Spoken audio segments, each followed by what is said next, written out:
So guys, today is maaga tayo ngayon and punta tayo MOA. Solo ride na lang dahil wala si Kuya Rain dahil ayaw niya na. And uy, may aso. Solo ride lang tayo and bibilisan lang natin to dahil sobrang init na agad. At dito pala guys, nag-i-stretching muna ako para di sumakit ang aking katawan. At dito pala kakanan lang ako papuntang Imus. At pa-highway na rin ito. Pagkalabas ko naman ng arko ng Dasma ay nag-pacing agad ako para makarating agad ng maaga. Dahil kahit sobrang aga pa ay ramdam ko na ang init. Dito pala nakapasok na ako ng Bacoor. Di kalayuan ay nasa SM Bacoor na ako dito at alam ko na traffic. Pasok na nga pala ako ng Sapote nito guys. Tama nga ako na traffic na naman. Tinatambad na nga pala ako ng mga oras na yan dahil sobrang init at traffic pa. Pagkapasok ko ng Las Piñas, kumaliwa ako papuntang shortcut.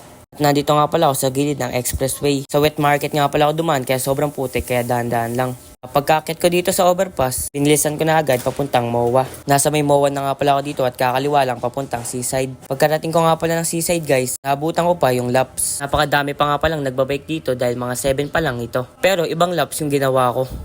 Katapos kong kumain, umuwi na agad ako. So guys, uwi na ako at sobrang init na. 8 AM na ata, kaya tara, samahan nyo na akong uwi. Puro looban na nga pala yung mga dinadaanan ko guys para hindi sobrang init. Dahil kahit saan ako pumuesto ay ramdam ko ang init. Kita naman sa reaction ko yung init. Kaya tamang pacing lang hanggang makarating ako dito sa Bulungan. Dahil dadaan ulit ako sa wet market para ang labas ko ay Las Piñas agad. Nagdaan-daan nga lang pala ako dito dahil sobrang putik at madulas. At delikado. Nasa gilid na nga pala ako ng expressway neto at nagtakip na rin ng muka. Pagkapasok ko pala ng Las Piñas ay nagpacing agad ako upang makauwi ng maaga. Nasa Sapote na ako ulit guys at sure ako na traffic dito. Napansin ko din pala parang ang lambot ng likod ko sa ano. Ang lambot ng ano ko. Ang lambot ng gulong ko sa likod. Tama ako na traffic na naman sa Sapote dahil palaging ganito. Nasa sa ano na ako, Bacoor. At papayayin ko na mamaya yung Imus na napakahaba. Nakakaumay, ang init sobra. Nagtrip na pala ako ng mukha guys dahil sobrang init na. Nararamdaman ko na yung init sobra, tingnan nyo naman.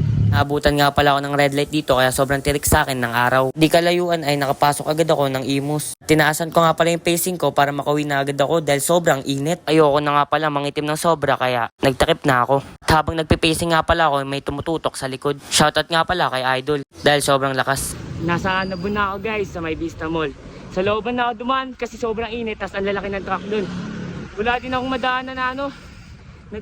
Vulcanizing shop para magpahangin. Sobrang lambot ng gulong ko.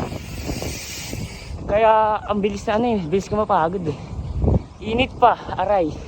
Nasa may Salitran 1 na nga pala ako dito. At buti dito ay may hangin at mapresko dahil mapuno. Dito pala ay nasa dulo na nga pala ako ng Salitran 1 at pakaliwa na rin papuntang Area G. Pagkarating ko naman ng Area G guys ay sobrang init pa rin at walang pinagbago. Kaya kumana na agad ako papuntang San Miguel para makauwi sa San Manuel.